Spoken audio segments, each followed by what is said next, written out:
We all want to be healthy. We go to the gym, we eat well, we get lots of sleep, and we take our supplements. But what about your dogs?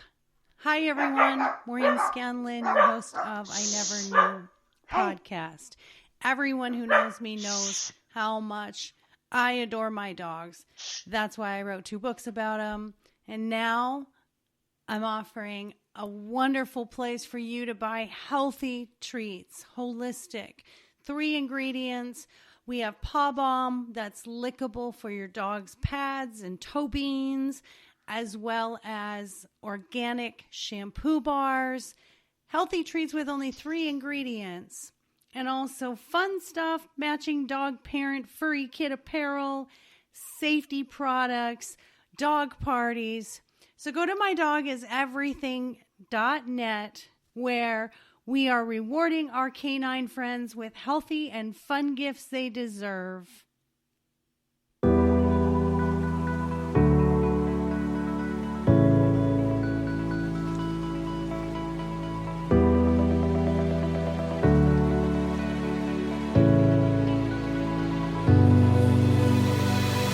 Hello there, and welcome to the I Never Knew podcast, also known as Inc.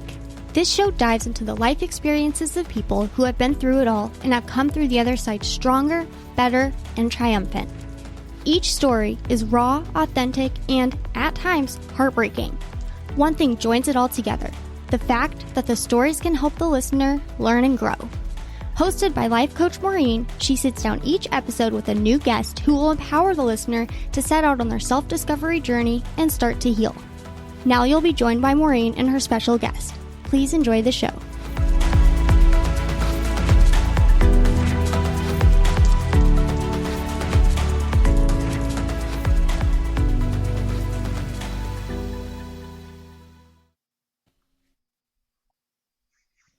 Hello, everyone, and welcome to I Never Knew podcast, Inc., but my dog did. I am your host or hostess, Maureen Scanlon, author, speaker, and all of the extraordinary things that I like to think that I do.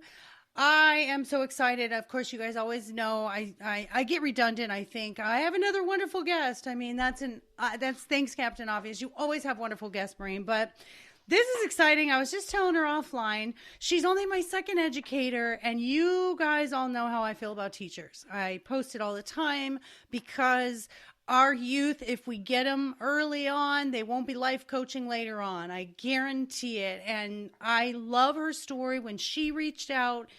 And I read her profile and what she did and how she came to do what she did, I think is really pertinent in what we talk about with I Never Knew. So I'm going to tell you all about her. Her name is Claude Larson. Claude Larson. Do you love how I put my little German spin on that? Claude. There Claude Larson. And you probably have to correct people all the time on that. That has been a lifelong journey. I think that's why I'm very patient. I just let me explain it. And I usually ask beforehand, so I'm so sorry for that. But Claude Larson, so she is an educator with 25 years of classroom experience with young adults, which, Godspeed our young adults. I'm raising my 15, he just turned 15 on Saturday, my 15-year-old grandson. And it is a challenge. Her professional story was one of stress that was causing physical pain on a daily basis. The tension from watching the decline of behavior and attention span of her students due to social influences. She decided to take a risk and set aside time each week to teach life habits rather than just the science lessons in her curriculum, which I love the mindfulness moments. The results were remarkable. Topics like clarifying values, establishing boundaries, letting go of grudges, and building better life habits were met with such a positive response from her students that her plan of doing these little lessons went from her initial 10-week plan, even if it was going to be an uphill battle or even if it wasn't well received or made no impact. She just couldn't go on leaving work feeling that she wasn't affecting change. After 2 years of amazing discussions with her young adult students, she published these lessons in books. I am so excited. Welcome, Claude. Thank you so much. Thanks for having me. I'm so excited to be here. Oh, I have goosebumps because, being a teacher I think you should be paid the way professional athletes get paid. It should be the reverse. It should be reverse. I say this all the time. It needs to be reverse. And I always tell, I had a difficult son that was a teenager. I had difficult daughters who were teenagers, and now raising my 15-year-old grandson.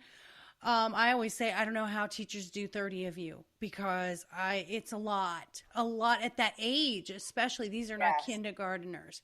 And So I mean, here's what helped. So I had between 100, like there were some years I had 150 students. There were some years I had maybe more like 125, 13 and 14-year-olds. So I predominantly taught eighth grade. I tested the waters in high school, and I just knew I wasn't going to be a high school teacher, but I really liked middle school because you can still wow them, you can still engage them. They're not too cool for school. They're like nerdy enough that you can sort of like bring them along with you and joke. Like they're old enough you can joke around with them. You would never make fun of them, because never. I mean, they're so insecure in so many ways.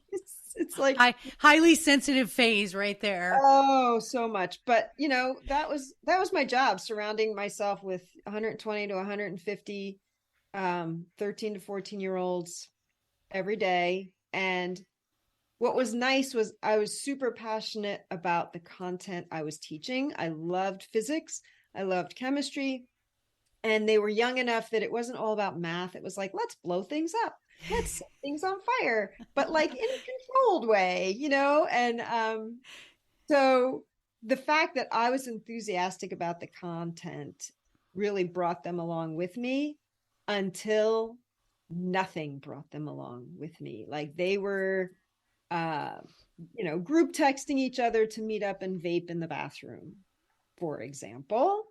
Which was, to me, I'm a bit of a I don't want to say a health nut. I am very health conscious. I exercise daily. I eat pretty clean. I get a proper amount of rest. Like I do certain things to maintain my health. So when I see 13-year-olds coming back into my room after having vaped with their friends in the bathroom, it was just like heartbreaking to me, because I'm like, oh, this ends in emphysema, that's what I wanted to say. And you can't, you can in a roundabout way, but it wasn't getting through, and they were, and I think this was true when I was a kid. I'm 58 now, but when I was a teenager, my parents were the stupidest adults on the planet. They didn't know anything. They didn't understand any of my problems. They had never been through what I'd been through, never had their heart broken. They never had any of those things, of course. And these teenagers are exactly the same. So I think even though the world has changed and what they perceive as their big problems might be different than what we perceived when we were younger, ultimately, every teenager is going through the angst of nobody understands me. I'm the only one, and everybody's pointing and looking at me, and it's humiliating. Meanwhile, it's like everybody's so busy trying not to embarrass themselves. You should not worry about it. That is so true. And before we started, you said we're from different generations. We actually are not from different generations. I am 52 and my husband is 56. So I call it the unsupervised generation because our parents were very much not helicopter parents or intrusive, or even, sorry to say, even engaged in a lot of what we were doing. They were busy surviving as well. Now, since you were teaching for 25 years, what do you think about the difference with the technology advancements, and how much different and how much more difficult did that make your teaching? Because you talk about the phone chatting group, what do you think? Yeah. The pervasive use of social media by young people, I think, to me, was one of the most detrimental things. Yes, for their health, the nonsense that they could put into their body and get easy access to certainly accelerated over time. But I think what really has created a generation of depression, anxiety, social phobias, physical ailments, so many of them now have chronic stress and digestive issues and all these other things. And I think it is the comparison of somebody's highlight reel on social media to the life they're actually living. And they think it's crap. They don't realize everybody goes through this, everybody. And just because you snapped one good moment or one 15-second TikTok video or whatever, just because you got one good thing doesn't mean the rest of your life is like rainbows and roses, but they can't see it. Yeah. And all they see is where they fall short because they are comparing themselves unrealistically. And it's their self-worth is hanging in that balance. I feel like, if they're sleeping with their phone under their pillow. What if I miss text messages and then I won't be in the loop and then I won't be with the cool group and then I'll lose my social status? And yeah, I agree. And there's a dichotomy here where I was bullied in junior high. And it was physically scary because I didn't know if someone was going to bump into me. And I actually got into an actual physical fist fight. I'd had enough and I just reached my point, got into a fight with a girl at recess. And so that was like a physical threat, right? But it was controlled, I think. I could, have the teacher or we'd be in school, it was controlled. And the irony of this is people are behind keyboards and they're bullying people, and these kids are committing suicide just based off of what somebody's typing on a screen. There's no physical danger, but the emotional and psychological danger of electronics, I think, has really changed. It has shifted. And I think with all my psychology background, I think I never see anything about an electronic addiction. And I think we need to address electronic addictions. Oh, the digital detox, right? They talk about the digital detox. They talk about it like for adults, but I'll tell you, I've been in restaurants or like outdoor settings or whatever, and there's the entire family, right down to the 7 or 8-year-old, with their face in their phone or on a screen. Like, here, I'm going to scroll my social media feed, and so they hand the 7-year-old a tablet to keep them quiet and entertained. And God forbid we have them just using their imagination, maybe with some crayons on the back of a placemat. Like, all that stuff is gone. So you mentioned earlier how you and I are of the generation of the my parents weren't absent. They just really had no idea what shenanigans I was up to. And I was pretty good at like keeping that under wraps, Same. But now it's like, and this is going to sound really harsh and this might really irritate some of your listeners, but it's like, just do this and get out of my hair. And it's easier for me if you are on this screen. Yeah. And it doesn't even matter if they know that this is not beneficial. It doesn't matter because they themselves are addicted to checking their phone, checking their email, scrolling their social media, texting.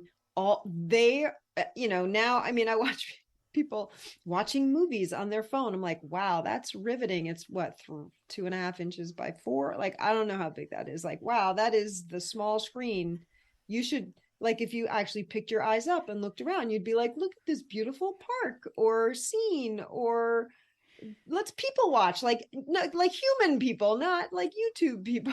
you know? I know. It's almost like we've lost the ability to fill space and use our imaginations. And when I say we are the unsupervised generation, I'm saying my parents did not know where I was a lot of the time. And I could say I was at a friend's house, but I could run around and there was no Life 360 to track my where I was. I know exactly where my grandson is at all times. I know where my husband is at all times because it's right on my phone. It's like we gave up sort of the responsibility of parenting to electronics, right? Yeah. It's scary, and you're right. There's a lot of that sort of babysitting. I've seen. I think my daughter even did this with my granddaughter when she was shopping. She was 1 year old and she was on a tablet in the cart, at one, and she knew how to use it. And I don't want to disparage the advances of technology because it's got a lot of great stuff. I love that I know where my grandson is. That's great. I know that he's safe. There are a lot of And you and I are 3,000 miles apart, and here we are having this conversation. Like, there are parts of it that are delightful, but I do recall that at one point in my family life, we owned a minivan. It's every time I drove it, I would just go, I look and feel ridiculous. And my husband would go, you look ridiculous driving that car. I know. Like, this is not my car. I didn't pick it. I didn't want it. Here we are. We have a minivan. And the big bummer for our kids, we didn't get the like drop down screen so that you could put in a movie and they could watch it from the back seat. And I remember how ticked off they were because their friends had. I said, I don't care. Like, bring a book, bring, I was like, bring an Etch-a-Sketch for all I care. I don't care. But like, I am not having you unable to entertain your own mind with your own thoughts. Look at the scenery, like make the truckers honk their horn. I don't care what you do, but I am not pacifying you with a movie. And I want to say at that point, they were maybe, I don't know if they were in double digits. They might have been like 7, 8, 9 in there, but they wanted it because their friends had it. I was like, there were other victories. I want to say there were other victories that we had. Like, your friend has a dirt bike and you do not. Your friend has a 4-wheeler, you do not. You're right. They were just like, see those legs, like, oh, this bicycle works great. You should try and use it. Exactly. And what I have found with a lot of my coaching clients is the FOMO is real. That fear of missing out. And I've actually had to, with some of my clients, say, you have to get off of electronics, an hour before bedtime because you're not sleeping well, because you're stimulating your brain. You need to get off of your phone when you're hanging out with your child. You need to get off of your phone at dinner time. We do not allow phones at the table at all, or when we're doing something as a family. Like, no one's going to be stuck on those phones. I don't want to see the tops of your heads. I want to see your faces. And the FOMO is truly sort of this addiction where if I'm not present in my life, I feel like somebody's doing something I can't do. And that comparison thing you talked about is huge because it looks like, oh, this person's traveling, this person's having fun, and they're doing all these things. No, they're not. No, they are not. And you're right. Those little highlights, they're arguing with their mom behind the scenes right now, I guarantee you. So you're absolutely right. So tell me what it was like in this journey of being a teacher, and what did you find was one of the key causes for them losing interest in being educated besides the electronics? Okay, so I'll give you like the Reader's Digest of the teaching journey. I mean, I started in 1986, so we didn't even have computers, right? And kids were pretty attentive, for the most part, and respectful and parent. And if you had to call a parent, like 99% of the time, there was a shift in the behavior of the student whose parent you were calling. Yeah. Because it was like, I'm super concerned about your kid's behavior, and these are the things that are happening. And they were also concerned about it, and the shift started to be look, I pay my taxes. They're your problem from 7:15 to 3 o'clock. Wow. Right. So when you start hearing that, you go, thank you very much for taking my phone call. And then you knew you had to do this from a different angle. Do you know what I mean? Oh, absolutely. Then And it was all on your shoulders because they weren't going to of take course, accountability or make the child take accountability. that's right. And so then when that shift started, not far afterwards, the kids started with that because it was, if my parents aren't invested in me being attentive and productive in my education, why should I be? Yeah. And why should I look? That was the, teachers love the question, why do I have to know this? you know Ah.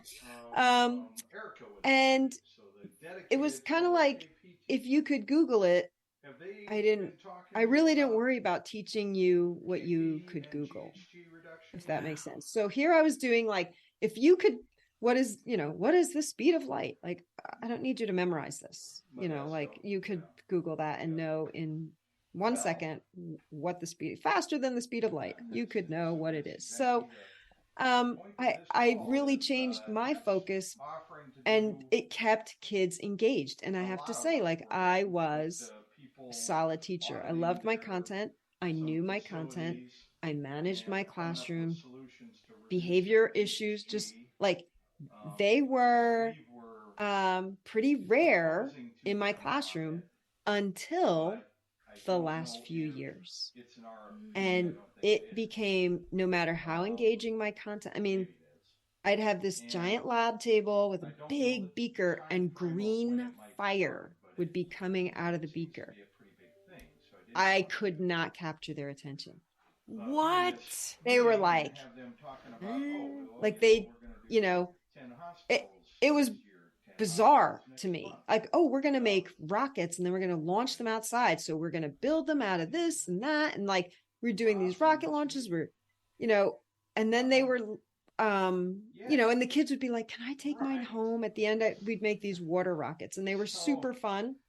And they'd spend like, the better part of a week building them in class. And then on Friday, you go out and everybody'd get a little muddy, and they'd splash with water, and you'd make these rockets go. They were super exciting, right? And the kids would all run over and get their rocket after it had launched and landed and be like, okay, can I take mine home?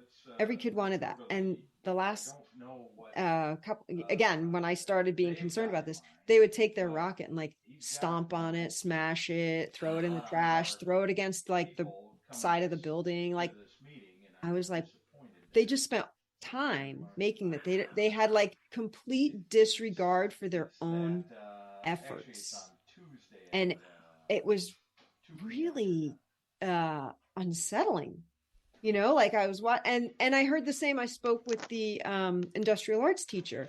He says, my kids used to come and they'd make, a birdhouse or a napkin holder, whatever you make in middle school industrial arts, and you would sand it and stain it and varnish it and all the, I don't know, insert wood terms here. I don't know, because I didn't teach that, but they'd take it home. They were so proud of it. And then their family would like use it on the kitchen table. This is where we put our napkins for dinner. Like it was that kind of like, you had pride in your work. And he said the same time I was seeing this behavior in my science class, he started seeing them smashing their projects. Like they'd finish it, they'd get a grade. Okay. And then you could take this home now. And he'd see them take it out in the hallway and like stomp on it, smash it, and it was just like a disregard for all, like anything that they had put this effort into. And not all kids. I mean, there were a few that had invested that time and effort and appreciated it, but he saw like a vast number of them, and it was increasing each year. And I was seeing that no matter what I did to engage students, I was becoming really ineffective. And I could see like if I had been a first year teacher, I would be like, I clearly don't know what I'm doing. But it's like, no, wait a minute. I've been surrounded by teenagers since 1986 and the year is 2017. And what is happening? Like, it's not like I don't know what's going on here. Wow, And I'm mind blown by this. Like I had no idea because I think back to junior high. A little confession here. We had to do home economics. You probably did too. And I could not yep. stand cooking and sewing, but we got to do woods. And I still, to this day, at 52 years old, I have that mantle clock. And we had the little duck with the paper clip with your mail. Yes. Little, yeah. Yes. I Hold on. loved woods. And what I'm hearing is this, it's a lack of pride in an accomplishment. That's right. That's right. Because if they posted it on their social media and said, I made this, right, it would get no likes. You know what I mean? Like that's that. If they did a ridiculous dance, made a fool of themselves, did, I don't know if I can say this, but like jackass things, like if they could do that kind of behavior and post that, it would get hundreds of likes. But if they did a reel that said like, I made this and I'm proud of myself for it, like, no, that would be like just a socially inappropriate thing for them to do in their mind. So yeah, it was hard. I mean, it's hard when you're surrounded by that. And then when I started these lessons, it was partway through the year. They were eighth graders. So you get to this thing as an eighth grade teacher. They come in, they're essentially seventh graders, the range of the strange. They're, hormonal. Some are playing with Legos, some are sexually active. Like you've got the gamut, whatever. So they come in eighth grade and you see this growth. And then eventually you go, oh, the guppies are ready to release into the ocean of high school. Can I get a hallelujah? But you would see it. Like there were just like these sort of unspoken milestones. Oh, okay, they've gotten better about this and better about that. And I see this growth. And honestly, several months had gone by. I had seen zero growth. They had no impulse control. If they felt like saying something, they did. If they felt like interrupting, they did. If I was speaking and I needed to inhale to give the next set of the directions, they saw any pause as like time to be my stand-up comedian self at the moment. And they were just oblivious to the fact that like, this is school where we learn things. You have to bring your own container, right? You have to show up with a pencil, and then you have to make an effort. And anything that required any of those things, I think the science right now is the average human attention span. So think about teenagers; they've got shorter than adults, theoretically. Went from 12 seconds to 8 in recent years. Right. So I think a goldfish is like longer than 8, right? Like they come around the tank one time, they go, wow, a bubbler, wow, a bubbler, like it's exciting to them every 9 seconds. But their attention spans were so short, they couldn't focus on anything. Therefore, they couldn't sustain an effort. Therefore, it seemed like they weren't proud in an achievement because they couldn't measure like, this is how much work this was. And they lost that ability. And it was really it was just disheartening. So here I am, I'm watching this happen every day. I had like chronic shoulder and neck tension, like giving me headaches. And it was just from, can you stop that? Can you sit down? Can you please put that down? Can you not interrupt me? Can you do it? And one day I just got one of those, like, they have the little clickers. And I just clicked every time it happened. And it was like 3 times a minute. Oh. So imagine a 50-minute period. This is why I have a headache and stress and tension. But they literally were unable to stop control themselves. They had no self-control. So I, I thought about this, and I sat there and I said, okay, ultimately, gravity will affect them whether they understand it or not, right?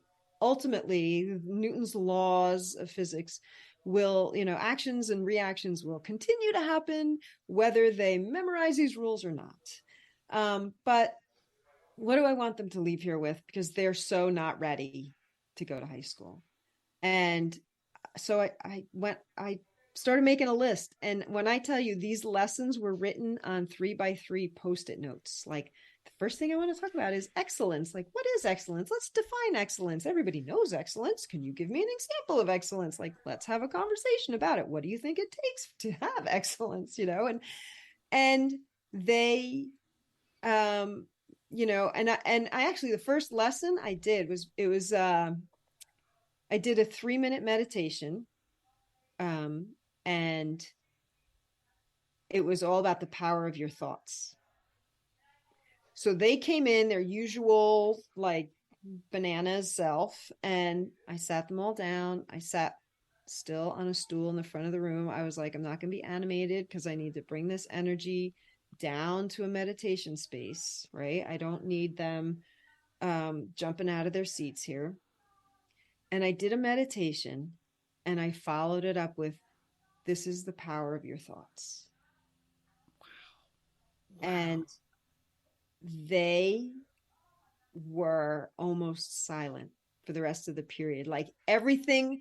And I took 10 minutes to do this meditation, have this conversation, and I got every single other thing that I had planned done because I had their full and undivided attention. Which Wow. was remarkable. Then, and this was the part, because I thought, and I was very nervous because I thought, well, I could really fall flat on my face here. These are 14-year-olds. They're not super, they're not super kind. If they see if they have that little drop of blood in the water, they're going to circle, and I thought, but you got to kind of steel your nerve, because after you've been doing it for a while, you're like, what's the worst that can happen? Like I said to myself, what's the worst that can happen? I do this for 10 weeks. I embarrass myself for 10 weeks. I say, okay, I gave it a solid effort, right? And they graduate and nobody remembers a single thing that happened, right? And I thought that would be the absolute worst thing that could happen. And then it turned out that the other teachers on my team, because we were in teams, so 4 core teachers would share the same group of students. They were coming to me. I couldn't start my class. They kept talking about your class. I was like, oh, I'm really sorry you couldn't start your class. I don't know what you want me to say. Then I went to the office to get my mail out of the mailbox, and it was the cafeteria aide comes to me and says, they were talking about your class in lunch today. They could not stop talking about your class in lunch today. And I was like, okay. And then the phys ed teacher says, they were talking about your class getting changed in the locker room. I don't know what happened in your class, but they were all like, can you believe it? And it was all over this 3-minute meditation. Is really what it was. And it's a cool meditation. Like, I will give you that. But it was just the fact, like, it was how they felt when it was over. And at that point, I thought, okay, that went better than I thought. Like, I was like, okay, I didn't, basically my barometer was 1. I didn't humiliate myself, and I didn't get like heckled out of the room. And I think that went okay, but it's hard to tell because they didn't really talk about it after. And then I found out they're talking about it everywhere else. So I just kept on. I was like, every Monday, I called it Mindful Monday. This is how we're going to start the week. It kind of set us up for like good days to follow, And at the 10th week, I announced, well, I had planned to do this for 10 weeks, and this is our 10th week. So this is going to be my last topic. And one student who,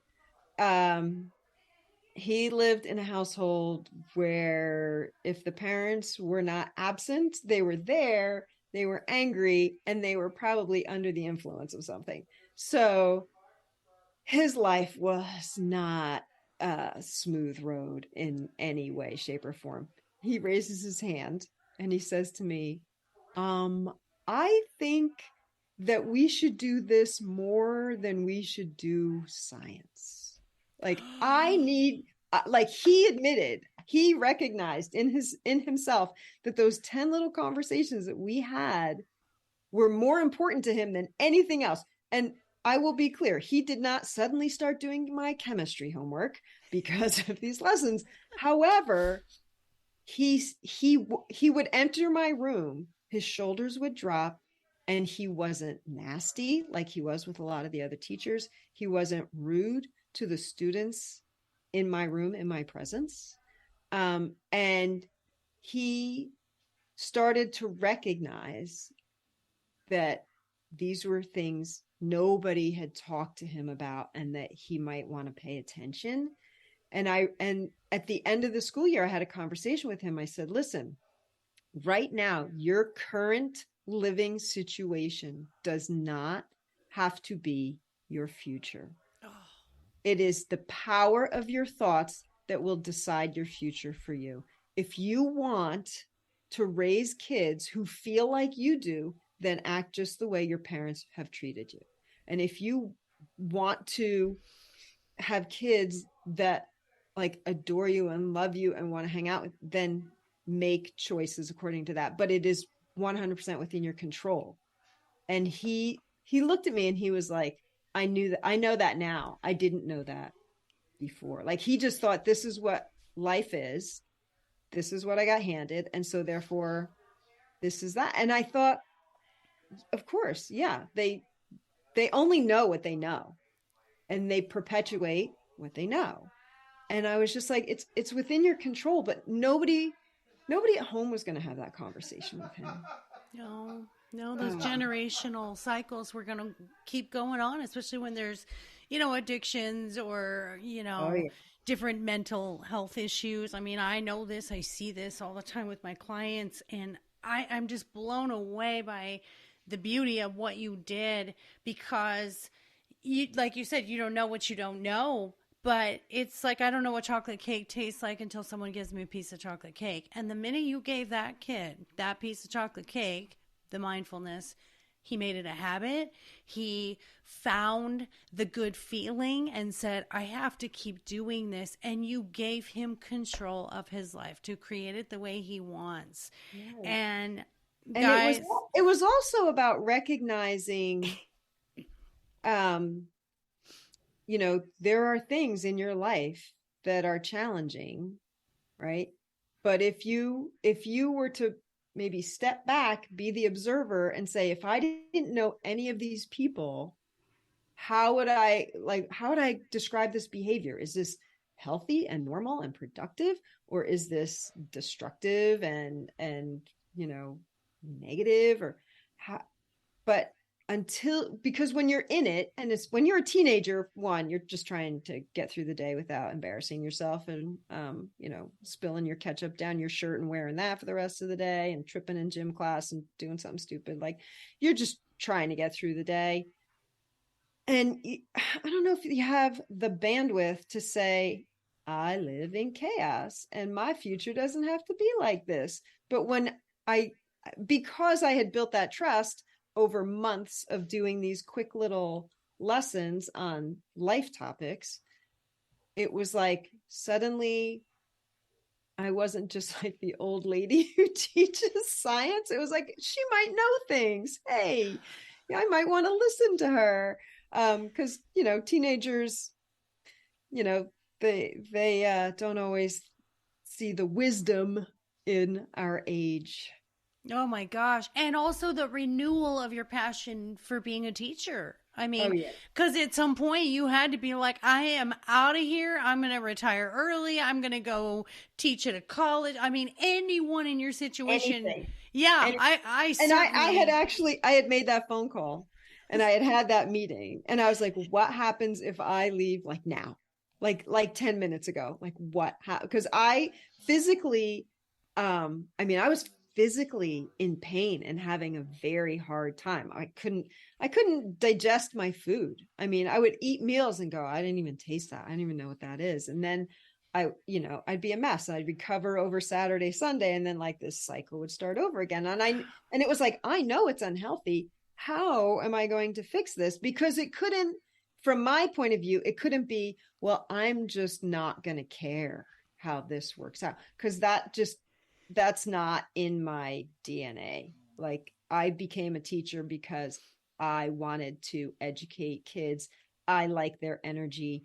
I like being surrounded by them. That's why when I tried the high school and I felt what I felt there, I said, no, I need more than this. I need something different than this. Right. And there's some people who, they teach high school and they love it for what it gives them. But it was like, I searched for where I needed to be, and I was really happy being there. And then it was making me physically ill. So, anyway, so these 10 lessons continued to the end of the year. Well, I want to stop you for 1 second. I don't mean to interrupt, but something just popped into my head, which was you were teaching them something you weren't even practicing, which was that you said, I don't have any control over these kids or changing these lives that I want to change, and having the passion that I've had for teaching. And it's so funny when the students become the teachers. And when you saw this renewed, I can make a difference in children's lives like I did when I started 25 years ago. Man, this is so cool. So I didn't mean to interrupt you. I just recognized how interesting that was. You felt out of control, and here you have a child. You're saying, hey, I know you feel out of control, but you have a choice. And then you made that choice to do something different too. Yeah. Oh, absolutely. And they started to recognize it, right? Because I would do these lessons and they were literally like from my heart. Like, these are topics that I want to talk to you about. This is, somebody didn't hand me these topics and I'm trying to make stuff up to go with them. Like, this is from my heart. And they knew that. And one day, eventually I did retire. And one of the, I'm doing these lessons and they were going to demolish my room. So I'm packing up everything and wrapping every beaker in paper towel and putting them in boxes, whatever. And it's, towards the end of the year, and the kids were working on something while I was quietly, packaging things in the back of the room. And one kid says to me, oh, are you going to be in this room next? Oh, why are you doing that? I said, well, they're going to demolish the room and it's going to be a whole new science lab. Super cool. It's going to have all these great things. Oh, he says, so are you going to be in this room next year? I go, no. Somebody else is going to be in here. I told him the name of the teacher. Oh, he says, where are you going to be? I go, somewhere else, because I really wasn't telling anybody that I was retiring. It was one of those, like, I'm going to do my job the way I've done my job all this time. And when I walk out, I'm going to walk out with my backpack on my shoulder, like I have every day for 25 years. Like, I am going out. I'm not going to be cynical. I've watched a lot of teachers go down that road. I'm not going to be sarcastic. I'm not going to be disgruntled, a chronic malcontent. I'm not going to be any of those things. I'm going to do my job the way I want to do my job, right up to the finish line. And he looks at me, he says, are you retiring? Oh gosh. So I was like, that's an interesting question. Why do you ask? Like, that's like my standard, right? When you don't want to answer a question, that's an interesting question. Why do you ask? So, I said to him, yeah, I am. He goes, why? Like, why would you retire? Right? Because he's thinking, because I really was enjoying what I was doing at this point. He says, why would you do that? I said, well, there's a lot of other things I want to do. And if I keep doing this full time, I won't get to explore the other things that I want to do. He goes, you honestly believe every single thing that you tell us. I said, yes, I'm living it.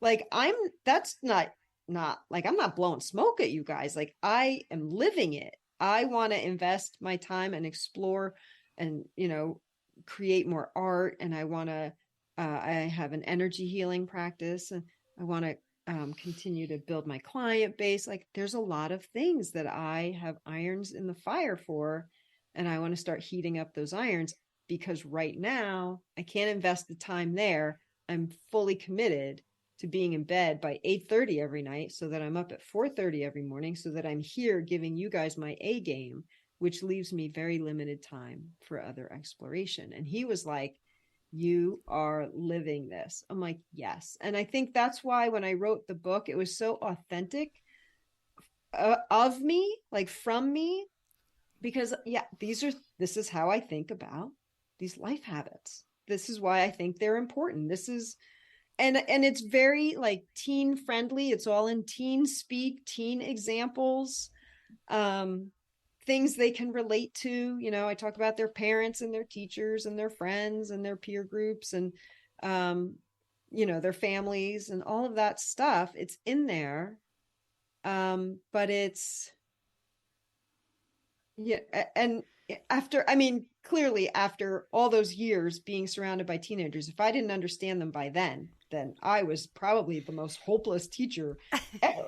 You know, like that was like, you should be serving coffee somewhere. You should definitely not be doing this. So, I um, love everything about this because, and I'm telling you, as soon as we get off, I am buying these books for my grandson for Christmas. I'm not kidding you because, coming from you as, the Uber expert and seeing the results. So, listeners, the name of the book is The Power of Choice. And the neat thing is there's a book, The Teens Guide. There's also a journal, and there's also a teacher's edition. And I think those tools are magnificent. And I'm gonna I want to get more on where we can get them and what they're about. But I want to say this. My granddaughter came home. She was actually living with us, staying with us over COVID. And then they went back to school. And they were starting to teach yoga in PE class. And I was so excited. So when I hear educators like you and the PE teacher, there is no curriculum or standard testing for mindfulness. And the reason that this changed is there was a human connection to who they are, not what they're doing. You stopped saying, stop doing this, and you said, start being this. And I think that was the nugget that they got from you. and it was really, I mean, the book is, like you were saying, there's 3 books. I'll talk about those in a minute. But the book was the lessons were super open ended. You know, like I'll give you an example. I'd give them, you know, they'd come in, I'd be like, Mindful Monday. And then I'd either have a question or a direction. So maybe the direction was get a piece of paper off the front table. So I'd have like old, scrap paper stuff that, and they knew I was never going to read it, save it. It was none of my business what they wrote on there. It was for them. It wasn't for me. And like one day I wrote like, make a list of everything you love. And I gave them a few minutes and they just started writing all the things that they love. So then I gave them time. And then I said to the class, okay, I want you to start counting down the list. How far down did you get before you wrote yourself? And I had out of 100, I think I had like 130 kids. One kid had written himself on the list. One. Wow. And I was like, how would we behave if we loved ourselves? Right? Would you, and it was one of those, would you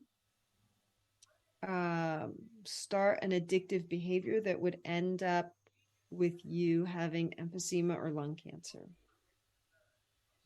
And one class, they all turned and looked at one girl.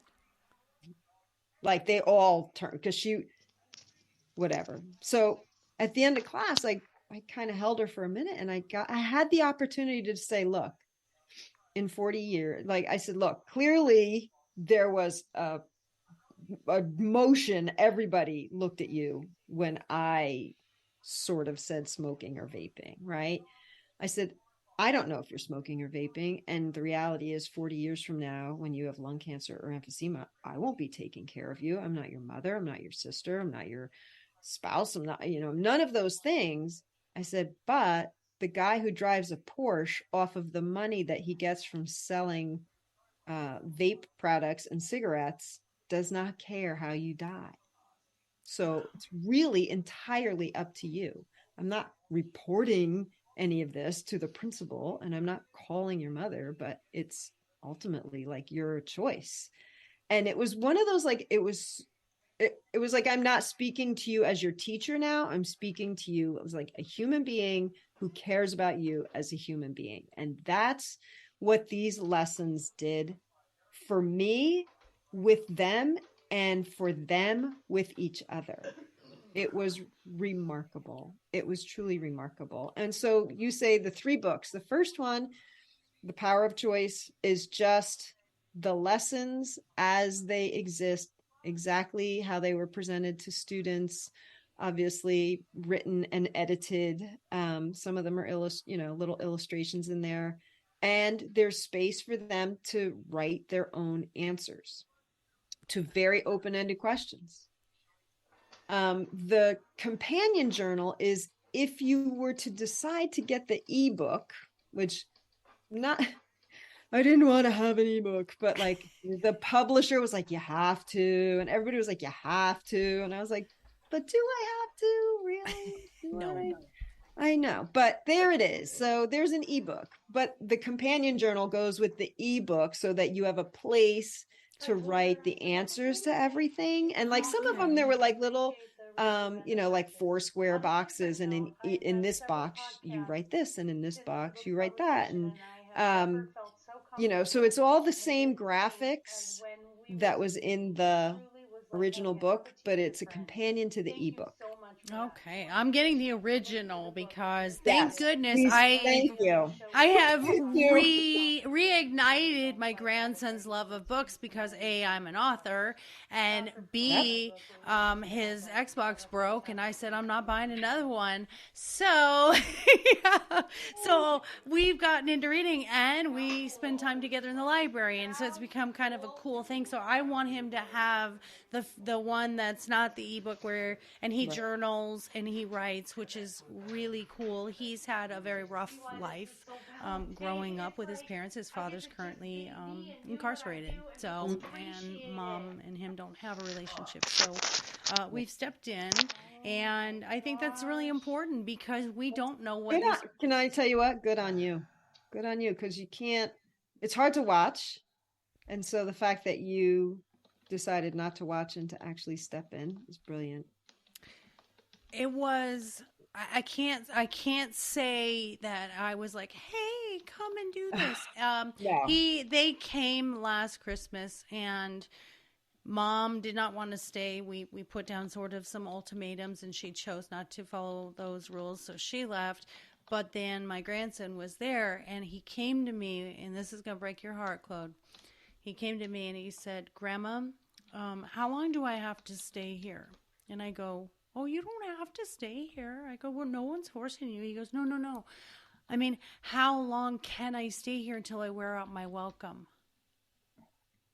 And I was like, oh, my heart is breaking. And I said, buddy, you stay with me as long as you want to. And so we're in a court battle right now to gain full guardianship of him. And it's not an easy thing in Arizona. The legal system does not favor parents, or does not favor the grandparents. They favor the parents, and they have rights, and they don't have to prove they're good parents. We just have to prove they're not good parents, and that's a very difficult thing to do. So this is something that is near and dear to me personally. Like, I know you're tearing up. Wiping the tears in my eyes. I tell you. And to to have you say that to me, and I'm telling you this story of a student, my experiences, and he wasn't the first, he wasn't the only student that I had with a rough home life, but it's you came across my path. I always say this about my guests, you came across my path, and I always wait, and it shows itself, and I'll go, oh, there it is. And so you should know I definitely will buy this book, and I definitely am such I have a Facebook group called Mindfulness and Positivity Seekers. So I am all about the mindfulness. Of course, as a life coach, I'm about love yourself. I do speeches on be your own best friend. You have to be your own best friend. You have to love you before you can go out there and love and do the things that you're looking for and seeking, and you don't need outside validations. And you know what? And that's so important for kids, because the energy, Like if they don't like themselves, and let's talk about teenagers, because they don't, my voice is cracking, my ears stick out, my hair is too curly, my hair is too straight, I am not tall enough, I am not short enough, I am not this enough, I am not that. They don't like themselves. And so why do we say they're in these like little negative bubbles, right? Most people wouldn't voluntarily be like, oh, surround me with 120 13-year-olds. That is my idea of a great day. People don't, there's a reason people don't say this, because that energy carries with them. And that was what shifted with these lessons. They liked themselves better. And they were, and as soon as they liked themselves better, they could be nicer to others. And I think part of why people think they're horrible to be around is because they don't like themselves. And so therefore they lash out. They don't even know why they're doing it. It's what people do. They project. They project where their insecurities are, hurt people. So it's just, you found. And the thing is it's one thing for me to talk to life coaching clients who come to me and pay money because they want to change. But to be a teacher with 30 students that may or may not want to embrace this concept, you were courageous. You said, I'm doing this and I'm going to try this. So as we wrap up, we're at our hour. I always ask my guests, you're marching down Main Street with 100,000 people behind you, what's on your banner for the change you want to make in the world? Ooh, my banner for the change I want to make in the world.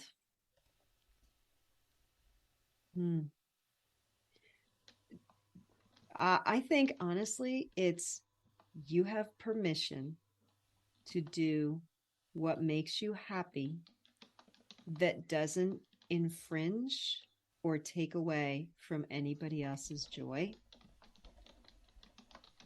And the more you pursue that, I know it for me personally, and I've seen it for kids. I've seen it for kids at the high school and college level.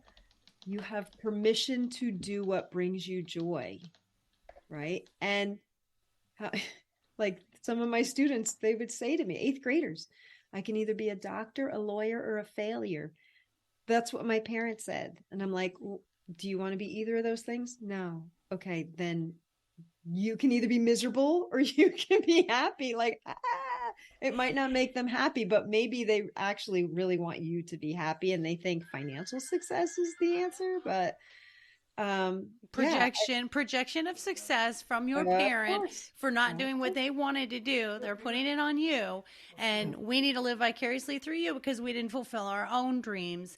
And this is how we carry on these generational things continuously. Yes, go to the sideline of any recreational soccer field and you will see like the crazy parent, and you're like, dude, check yourself because you look bananas right now. And like 100%. I just did a podcast interview with Shawnee Harley, who is a 2-time Olympic coach, and she now is an empowerment coach who actually does that coaching with the parents and the students. And she said, if I'm just coaching the students, it's great.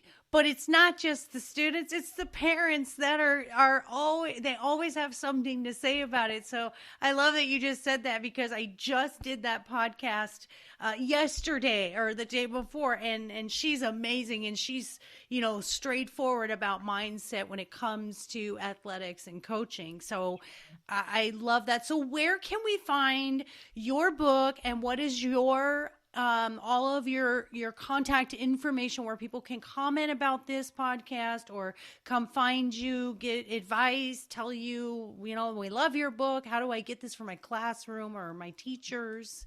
Okay. So the 2 books we talked about, the last one was the teacher's edition, and that was created. These are all lessons, it includes all 30 lessons. It's literally 30 weeks worth of like mindfulness for kids. And then it has an extension activity that you could do with your entire class that never forces them to divulge any personal information. Wow. So it's kind of like pick the most popular movie, right? Like one of them is like evaluating your own behavior. Is this feels good and it's good for you? Does it feel good and it's bad for you? Does it feel bad and it's good for you? Does it feel bad and it's bad for you? You know, like, and then it's kind of like you pick a movie or the book they're reading in language arts or whatever, and then you evaluate one of the main characters. Exercise rope. Right. So now you're still evaluating these behaviors and saying, oh, I bet this would feel good in the moment, but this is really bad for that main character. But you haven't given any personal information. So like each lesson has an extension, which is, I found it really useful in the classroom, as have many language arts teachers, because they're, they have things that, they obviously have to get through the curriculum, but this is a nice way to personalize some of the things that they do and bring mindfulness without calling it mindfulness with the kids. You know what I mean? And so, it's for educators, but I also think it's a great thing for parents as just a reference, like how do you start conversations at the dinner table? You know what I mean? And it's just that kind of book. So anyway, my books, because I went through the publishing process, which since you have written a book, you know that you have moments of great joy and prancing and jumping up and down saying yippee. And then you have moments where it's like bash head on computer, set this laptop on fire, throw it out the window. I can't do this. Right. So yeah. So because of that, my book is on Amazon. Why? It was literally the easiest platform. And I was like, I need one thing that doesn't make me mental. So it's on Amazon, all 3 versions. I should say 4, because the electronic book, I guess that counts, right? If you want it in bulk, you just go to my website, which is Claude B. Larson LLC.com. And there's a contact me form. And I have been working with organizations who buy it in bulk. And so sad to say, Amazon does not get their royalties, and you get a substantial discount. Exactly. Yeah. Amazon, Yeah. They have people do not have any idea when you publish a book and you put it on Amazon how little the author actually gets. So Yes. I encourage people to go straight to your authors, if possible, to buy those books, because it actually costs us money every time it's a print to order a book. So I agree with you. So this is great. I'm going to put that information up. And listeners, if you know any teachers, or you are a teacher, or you just want to share it on your Facebook because you think it's a great idea for children to start learning mindfulness, and especially teenagers at the age that Claude is talking about. Especially post-COVID. Yes.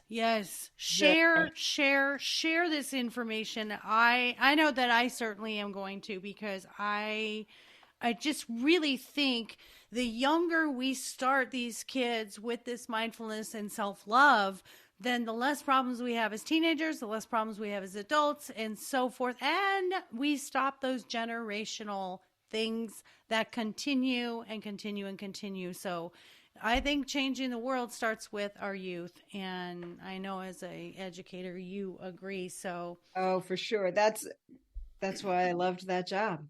yeah. Yeah. And we love you for being a teacher that loves your job. My grandson comes home all the time and tells me about these teachers that call students out and make fun of them or criticize them. At one time I had a teacher do that in my room, and the entire class looked at me, and I was like, guys, I just need a minute. And I literally counted to 10 in my head. And I turned to the teacher, and I just excused them, like, have a nice day. Here's my door. Like, I wasn't going to get into it in front of 25 kids, but they could see I was seething at what had just happened. And yet I was like, and this is how we manage it. We count to 10. We say, bye-bye. And I went on, but they saw me pull myself together, Good. And at Good. that point, like they realized like, oh yeah, like, because I could, I mean, if it had been two adults in the room, I would have said, let me tell you my thoughts on this. Right. But Yeah, I think it's it wasn't. disheartening. And it was kind of like, you humiliated a student. It is not okay for me to humiliate you in this moment, but it's okay for me to excuse you and send you out of my room. I, of course, afterwards said, look, just so you know, like the opinions of some people are not the opinions of everyone. And you should know that, like, I believe in you and that you are going to be fine. And this person doesn't know anything of value about your life. That's just how it is. And We need a million more of you. We need every teacher. We need you going to every school and saying, this is how you behave, because I firmly feel, with my medical background starting in nursing, and I hear about caretakers that are not, that are abusive or that are neglectful, or teachers that humiliate these students.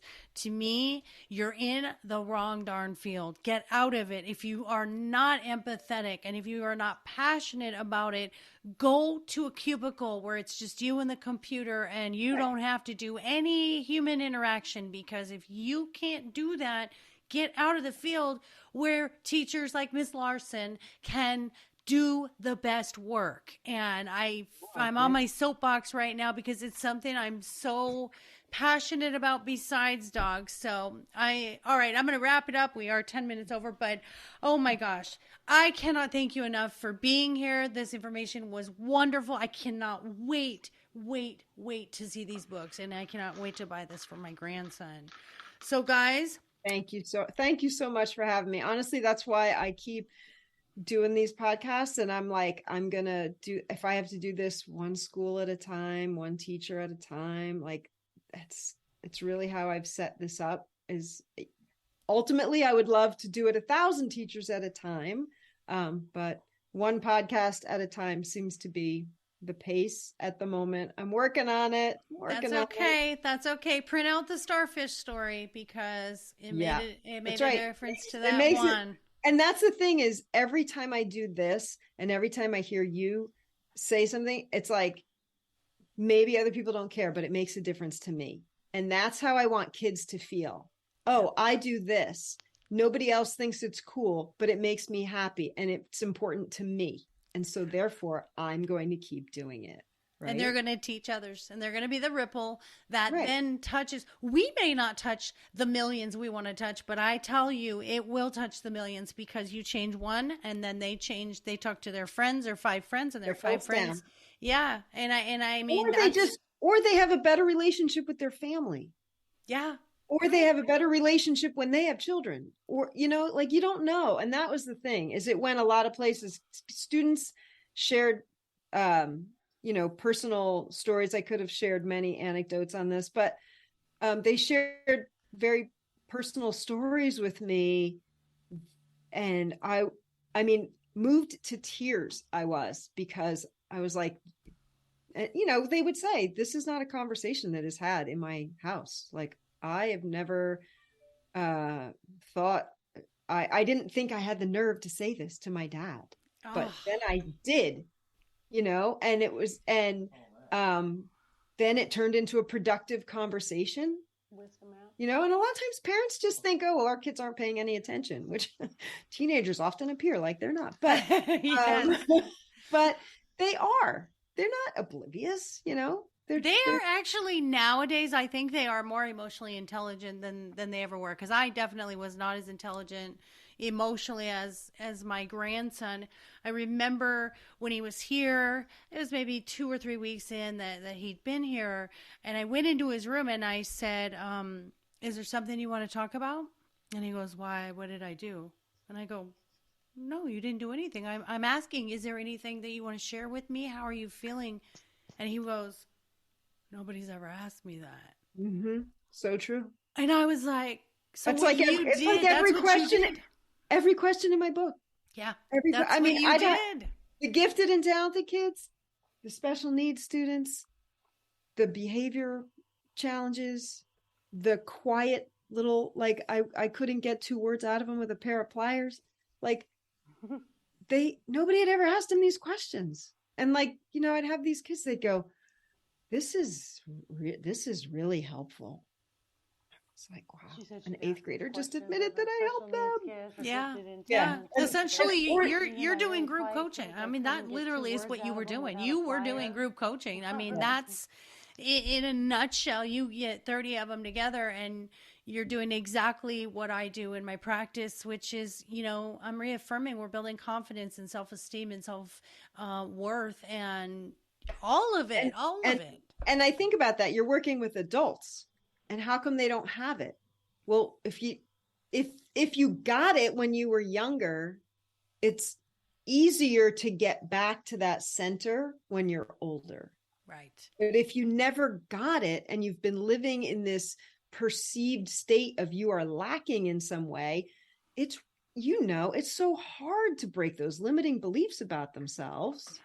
Yeah, it's that's one of the first things we do is a false belief worksheet where we see trends. Why do you do this? Why do you think this way? What was it like growing up? And then we see this trend and I'm like, oh, well, you're a perfectionist, or, you know, you really were pretty codependent in your household. You had to take care of everyone. So you're right. It's harder to undo than it is to do. And definitely also giving the permission. I have people, or clients that I say, you need to write a forgiveness letter to yourself. You need to write a permission slip to yourself. And a lot of people can go 40, 50 years never having permission to do things they love to do, or to go into a career they want to go into, or get married or divorced, or have kids or not have kids. So it's amazing. It's absolutely amazing what you're doing. So thank you so much for being here. Thank you so much. This has been a delight for me, honestly, to have this conversation with just like your mindfulness about the topic and your depth of knowledge. I'm really thankful. I love it. I love it. Synchronicities. Everything is never a coincidence and never an accident. Always aligned, guys. That's so right. Listeners, thank you again for being here as well. Please do not forget to give 5-star reviews. And if you want to contact Claude, I have her email, which is ClaudeDLarsonLLC.com. Claude B. Larson, BBB. Oh, B as in, why did I have a D? B as in boy. Man, I tell ya. It's all right. Don't rely on my speech, rely on my typing because it's a lot more accurate. And remember that the name of her books are The Power of Choice. And I think that is always the root of everything that brings change, is when you know you have a choice, you are then empowered to create the life that you want. So if you want any life coaching, that's exactly in the lines of what I do. Is we first work on you loving you, and that's lifecoachmaureen.com. And then my books are on Amazon as well. My dog is more enlightened than I am, and my dog is my relationship coach. And we have our doggy boutique. My dog is everything.net. Guess what kind of animal I love? Big shocker. Yes, the dogs teach everything unconditionally and mindful. They live in the moment. And so go grab those. Those books also will keep you in alignment with who you are and help you have better relationships, whether romantic, family, or friendships. So thank you all, and we will see you next episode. Take care, everyone. Be well and be happy. Bye.